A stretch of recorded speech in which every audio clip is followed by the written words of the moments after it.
What's up, everybody? It is NFL Week 11 already as we cruise through the first part of the season. We're now on to the second half officially, and it is time to break down our initial leans for Week 11 of the Circa Million contest. Been a super fun contest to play in all year. Want to thank Circa for putting this on. I know my good pal and radio co-host Jeff Erickson did the Circa Survivor contest as well. We both got a ton of content out of it. It's been fun. It's been stressful, but it's been a nice variant to add to our portfolio of fantasy and gambling throughout the NFL season. Got things turned around over the last couple of weeks. We've been hanging around 500 for much of the season, but we're 7-2-1 now over the last 2 weeks. We went 3-1-1 last week. We pushed on the Detroit Lions and the LA Chargers game. Took the Chargers +3 there. They, of course, lost that game by 3 on a last-second field goal. Hit on the 49ers. We love that one. That turned into a blowout early on. Not a lot of sweating there. We did have to sweat out the Colts, -2 in London, or excuse me, in Germany against the New England Patriots. Wasn't comfortable, but we'll take the win there. But we walked into a death trap with the Buffalo Bills. I'm the sucker that's taken the Bills like 3 times and have gone 0 for 3 as the Bills have now gone 6 in a row without covering. In retrospect, should have just trusted our gut and taken the Pittsburgh Steelers -3 over the Packers, although they even needed a botched extra point to get that cover along with the straight-up victory. So we are now on to Week 11. 5 picks against the spread. The numbers just came out less than an hour ago at Circa. And if you're new to this, the numbers lock. So they're released around 12:30 Central Time for me here in Milwaukee every Thursday, and they don't change from there. So, injury news, quarterbacks dropping out, breaking their shoulders, things of that nature. The numbers are what they are from now until Sunday. So with that in mind, we're going to dive into 3 or 4 games that we're leaning toward using. I typically don't like locking in my entries until Friday, most of the time, even Saturday morning. I usually conference with our guy, John McKechnie, who I do the RotoWire Sports Betting Pod with. And, we like to get as much information as we can. There's still some injury news that's up in the air. Justin Jefferson, for example, with the Minnesota Vikings. So, obviously, if you want to play the Thursday night game, you got to get your picks in today. But for the most part, we've been shying away from that. And, part of the reason is I just haven't had a super strong lean on most of these TNF games. And that remains the case this week. We could do a little breakdown on Bengals Ravens. We got the Ravens as 3.5-point favorites. That's where the number locked for the Circa contest. Again, I don't feel that strongly about it. I like the Ravens to win. I don't love the number at 3.5. I do like throwing the Bengals in a tease, maybe get a 7-point teaser going, get them up to 10.5. I don't think we get a blowout by any means here, but at the same time, Bengals being without T. Higgins, being without Sam Hubbard, it does sound like Trey Hendrickson is going to play. You got to wonder how effective he's going to be after hyperextending his knee last week. Totals up at 46.5, by the way. I think I like the under on that. Primetime unders, as we know, 25-7 so far this season. If you like the Bengals, Joe Burrow, 15-2 ATS in his career as an underdog of more than 3 points. On the other side of that, the Bengals, I cannot believe this stat, which comes via the Action Network. They do great breakdowns every single week. The Bengals, for one, have not won a road night game since 2012. And going all the way back 25 years to 1998, the Bengals are 1-23 straight up in night road games. So it doesn't mean they can't cover, but history strongly suggests that this is a spot in which the Bengals have struggled. And, both teams coming off of losses. Playing on a short week in division. I think we get a close game. I'm just staying away from that one. So we will lock in our picks on Friday or Saturday. Games that we like. We're starting with the Detroit Lions. They are 8-point home favorites for the Chicago Bears. This number earlier in the week was as high as 10.5. You might have even seen some 11s out there. So it's moved considerably in favor of Chicago. Part of that being the news that Justin Fields is all but a lock to start at this point. He's been back at practice, everything trending toward Justin Fields returning. Justin Fields is an upgrade over Tyson Bagent. There's no doubt about that. I don't know how significant of an upgrade he is. Is he a 2.5 to 3 point upgrade? Maybe, depending on how he's playing that week, right? That's the thing with Justin Fields is we've seen the Bears, win a couple blowouts with Fields. You think back to that Thursday night game against the Washington Commanders, but we've also seen Justin Fields, look more like the kind of up and down roller coaster quarterback that he's been throughout his career. So I'm not quite sure how to judge this, especially with Fields coming off of a thumb injury to his throwing hand. Is he going to be 100%? And we have some other injury concerns for the Bears as well. Khalil Herbert, technically could be activated this week. We thought he might be activated last week. He still remains banged up. Was limited at practice throughout the week. Not sure if he's going to end up being available or not. They're now calling it a shin injury in addition to the ankle.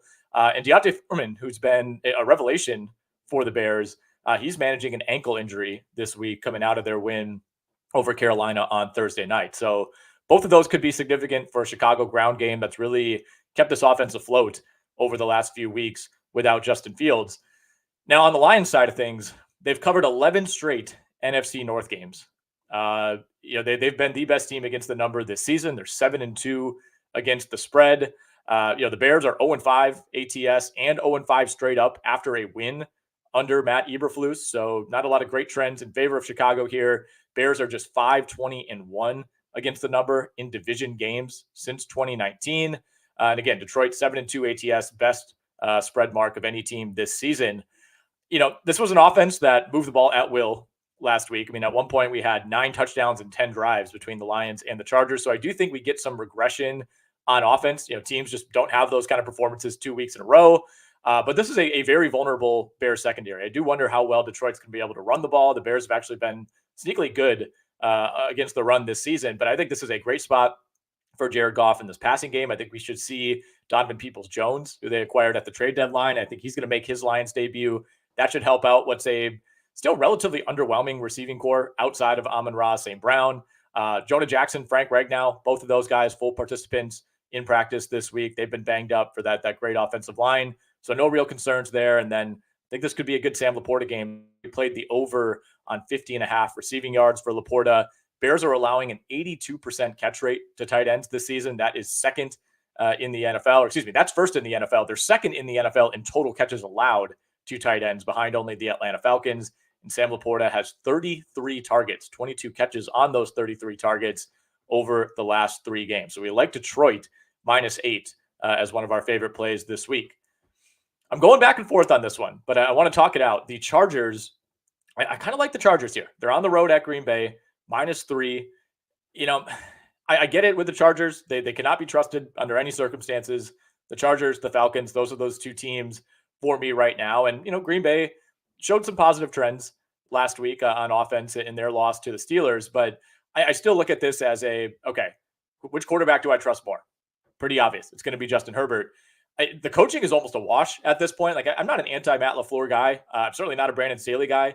But, it was a little bit concerning to hear Khalil Mack, after the loss to the Lions last week say, yeah, we prepped all week. We prepared hard for this team. And they did the complete opposite of what we thought. Like, that's, good on the Lions, I suppose, for mixing things up. But he was basically saying, look, man, like, we were just not prepared for any of this. And that's why the Lions were ripping off like 30-yard plays to begin every single drive, because we just weren't running the correct defense, didn't have the right scheme. So that's concerning to me. But I don't think you have the same liability going up against Green Bay. And I know the Packers, got a win a couple weeks ago against the Rams.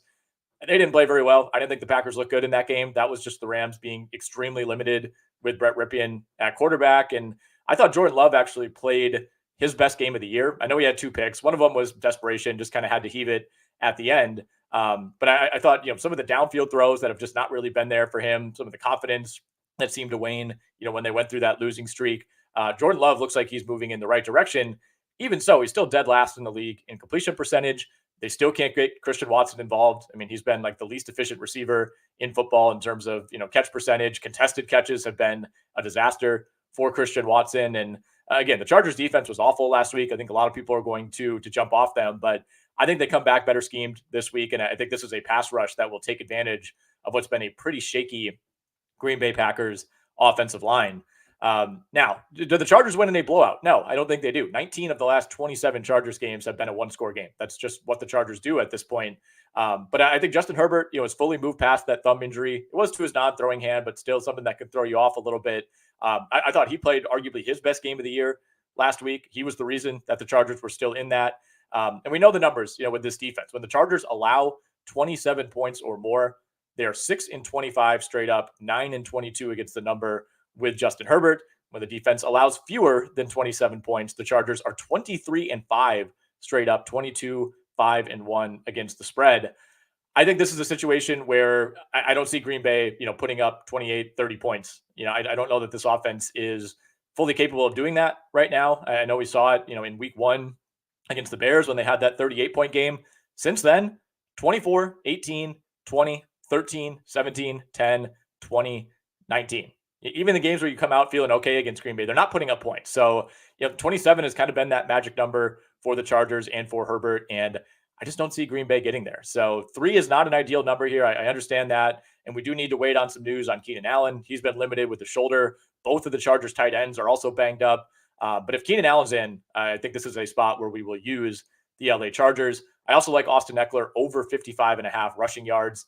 Already played that one earlier this week.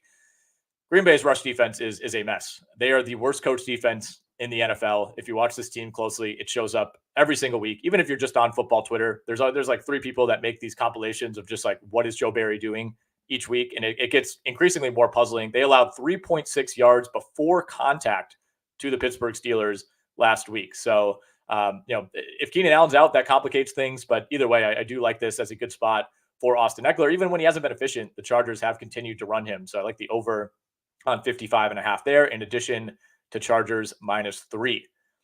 A lot of big spreads on the board this week. We have 3 games in the contest that are now locked at double-digit spreads. Raiders are the biggest on the board. They are the Raiders. They're on the other side of this. The Dolphins are 13.5-point favorites at home. The 49ers are 11.5-point favorites against Tampa Bay. I do like that one. Not going to go in deep on it, but that's one that we'll consider. The Miami one it's 13.5 is getting to the point where you have to think twice about it. I know Miami has been nails at home, and the offense has been night and day. And, the Raiders are a team to me that's a little bit overvalued right now. I think there's been a lot of talk, and rightfully so, about the coaching change. And it was the right thing to do. It's clearly sparked this team, but okay, you beat the Giants, who are, in my opinion, the worst team in football right now, and will likely continue to be that as long as they're starting Tommy DeVito. And then you squeak out a win over the New York Jets at home. And, I think the Jets probably find a way to win that game if Zach Wilson doesn't throw, a very Zach Wilson pick. And I get it. That's what he does. But, I think the Raiders are probably a little bit overvalued right now. The number doesn't necessarily reflect that, but 13.5 is right on the border for me for a Raiders team that seemed to find something on the ground the last couple of weeks. But this is all a very long-winded way of saying, if I'm choosing one of these double-digit spreads, I like the Dallas Cowboys. I know they are a different team on the road than they've been at home this season, but there are a lot of trends that would push us in favor of Dallas. Double-digit favorites are 10-0 straight up this season. They're 8-2 against the number this season, and our old pals, the Buffalo Bills, are responsible for both of those ATS losses. So, with Dallas, you're always going to kind of wonder about the Jekyll and Hyde type of games, but you're also looking at the other side of this one. When we last saw Carolina on Thursday against the Bears, that felt like rock bottom. I mean, that was as bad of an offensive game as we've seen from any team this season. And their one touchdown came on a punt return early in the first quarter, and they could not get anything other than that against a Bears defense that, granted, is fine against the run, but is still one of the worst pass defenses in the league. Bryce Young, I don't know how to evaluate him at this point. I don't think we can say he's a complete bust. With CJ Stroud doing what he's doing every week, it continues to make that pick look worse. But at the same time, Carolina's just not taking shots downfield. They're kind of running the Derek Carr offense, where it's like, all right, it's 3rd and 7, got to get at least 7 yards here. Let's check it down for 4. I think the Dallas defense is going to be hungry. I think they love playing against disadvantaged offense, green young quarterbacks. I think this is a kind of perfect spot for Dallas to beat up on a bottom feeder, which is ultimately what this team does best. Dallas has also unlocked CeeDee Lamb over the last few weeks. I remember midseason talking on the radio with Jeff about, man, what do you do with CeeDee Lamb? Do you sell low? I mean, it just feels like it's going in the wrong direction. Hopefully you didn't sell low on CeeDee Lamb, because he's got 34 catches for 500 yards over the last 3 weeks, 4 touchdowns in that span. We saw Dallas get Brandon Cooks going finally last week. They're starting to mix Rico Dowdle into the mix in that running game, and I think that's given them a different element with Tony Pollard struggling a little bit. Carolina on the defensive side, they're down to 22nd in defensive EPA. They're not getting any pressure. They're 30th in the league in pressure rate, despite blitzing a ton, and the run defense has been bottom 3 as well. So, if there is a spot for Dowdle and Tony Pollard to get going, this might be it.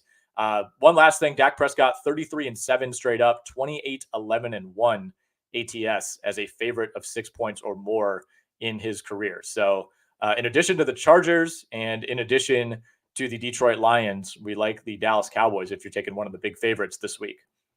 All right, let's talk about some dogs here. The Minnesota Vikings, this number locked at 2.5. They're on the road at Denver.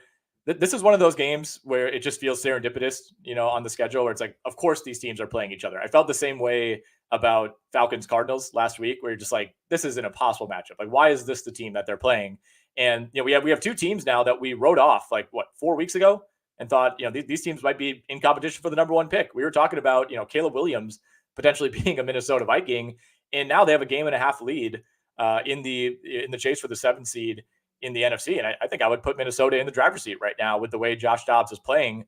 I don't want this to come down to he's Josh Dobbs. What a great story. It's going to keep going. But it kind of feels that way, man. I don't see any reason why he's going to, hit some wall at some point. I mean, the more familiarity he has with this offense, I think the better Josh Dobbs is going to look. And, the big factor here is Justin Jefferson. And this is part of the reason that I want to wait, until Friday or Saturday to lock in these picks, because if Justin Jefferson's in, I like this one a lot more. And we might see that line move, but it's not moving in Circa. It's going to stay at 2.5. Also need to monitor the status of TJ Hawkinson. He's still dealing with that ribs injury. He's been limited throughout the week. I think the general expectation is he's going to play. But you do wonder, I know he made it through last week, but there was took a couple hard hits, caught 10 passes in the first half, only had 1 in the second half. I think he plays, but it's more of a matter of, do you trust him to make it through this entire game? And then Alexander Mattison still in concussion protocol for the Vikings. Ultimately, I'm not really sure that matters. They have Ty Chandler as somebody that we'd like to get a look at some point. He came in relief of Madison last week, but at that point, the Vikings, we're just kind of sitting on a lead, and we're just kind of trying to run out the clock. Not very effectively, by the way. But I don't think we got an accurate read on how much of a downgrade, if any, he would be as opposed to Alexander Mattison. So I like Minnesota in this game. I'm still not fully buying in on Denver. I mean, they banked 2 really good wins in a row, right? Even if the Bills are falling off, going in and winning that game at Buffalo, coming off of a straight up win over the Kansas City Chiefs, in which they forced, I think, 9 turnovers over these last 2 games. That is something that can be a feather in the cap of the Broncos defense, no question. At the same time, you can't rely on forcing 4 or 5 turnovers week to week. That tends to be extremely fluky. Even the best defenses aren't doing that. So I think we see some regression as far as the timely turnovers that ultimately won Denver that game last week. And if they're only forcing, maybe 1 turnover on the Vikings, I still think this is a team that has a lot of holes and is going to struggle. So we like Minnesota on the road here as a live dog, not only to cover, but to win that game straight up. A couple more games I want to discuss, and we'll get out of here. What do we do with Jets, Bills? Bills still getting some respect here, despite 6 straight ATS losses, despite kind of falling out of the playoff picture for the time being. They are 7-point favorites at home over the New York Jets. Like I said earlier, I'm the guy that keeps getting sucked into betting the Bills and thinking they're just going to snap back to being the team that they've been in the past. But they're such a tough evaluation because all the underlying numbers still suggest that this is one of the 3 to 5 at worst best offenses in the NFL. I mean, Mina Kimes had a tweet earlier this week laying out that the Bills are still, after last week, 3rd in DVOA, 1st in offensive success rate, 3rd in EPA per play, 4th in QBR, 3rd in yards per play, 2nd in 3rd down conversion rate, and 3rd in red zone efficiency. I mean, those are the hallmarks of not only a team that has not had the struggles that the Bills have had, but an elite team, one of the best offenses, if not the best. I mean, those are key metrics. And, it's the turnovers. It's the kind of weird plays, having 12 men on the field on a missed field goal, for instance, that are ultimately sinking the Bills. So I do still think that team is in there. Something is broken with them psychologically. I don't know that firing your offensive coordinator and just kind of making him the fall guy. I don't know if that's going to solve anything, but it felt like something had to change. And, in some ways, not knowing the true inner workings of that building, changing something kind of felt necessary. And, obviously there was some calculation that went into that decision. So I don't see it being a glaring negative, for a team that struggled so much dating back to that London game against the Jags. On the other side here, you got Zach Wilson. So what do you do with that? I mean, this is a Jets team that has now gone 36 straight possessions without a touchdown. That is almost 4 full games. I think it's 11 quarters plus overtime So yeah, we're talking, 3 full games worth of no touchdowns, and they weren't even all that close, right? They had the drive that ended in the Spillane pick the other night against the Raiders, but that was really the only time that they threatened to score a touchdown the entire game. And then, I think they were at like the 25 or 30 when Wilson threw that pass. So it's not like they were knocking on the door. I have concerns about the Jets, obviously, as everybody does. But at 7, I think I still lean New York, man. I think we got to see it with Buffalo. There's always going to be that fear of an explosion game, and I do think it's coming at some point. They're bound for a game where Josh Allen doesn't have 3 just ridiculous turnovers and the offense rolls. Like there were at least 2 drives the other night against Denver where we saw it, right? You're like, okay, it was when they drove down to tie it, I think at 15 or 18, whatever the weird score was at that point. And it was a very Bills-like drive. Everybody's getting involved. Stephon Diggs is involved. Gabe Davis is involved.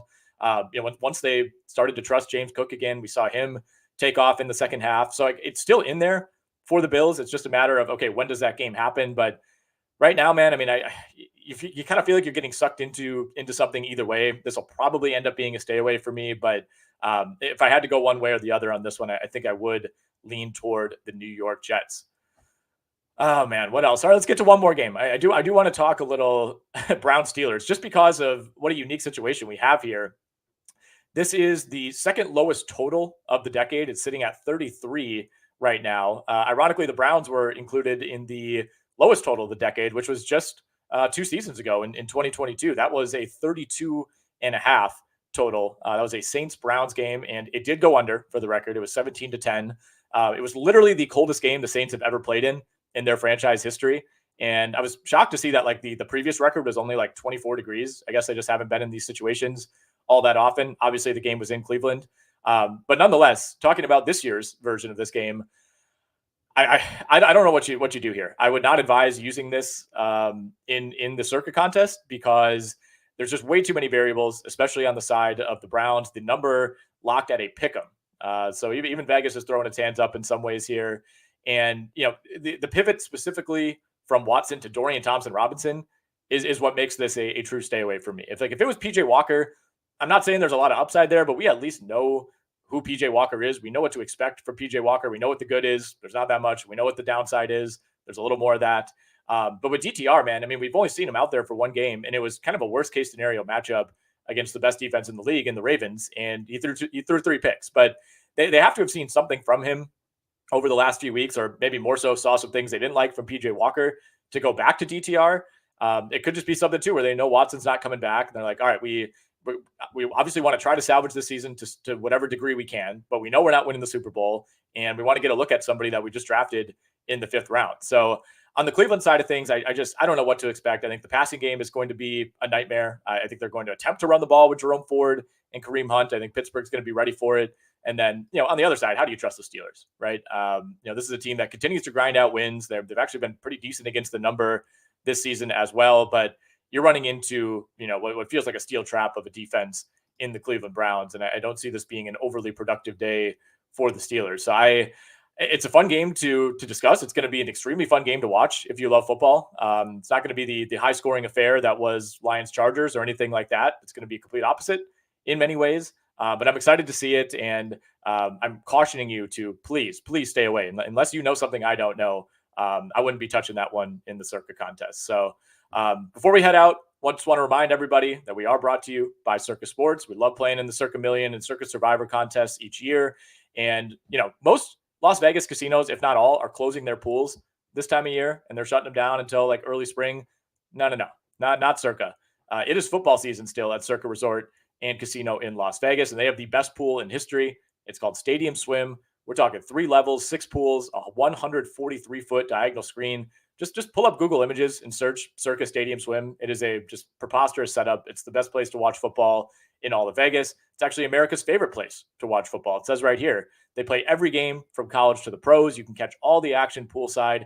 They got a bunch of seating options, day beds, temperature-controlled cabanas that have their own TVs. You got drink service, food service. Stadium Swim, it's located at Circa Resort and Casino. It's open 365 days a year, all sports, all seasons. You can book your stay today at circalasvegas.com. That's circalasvegas.com.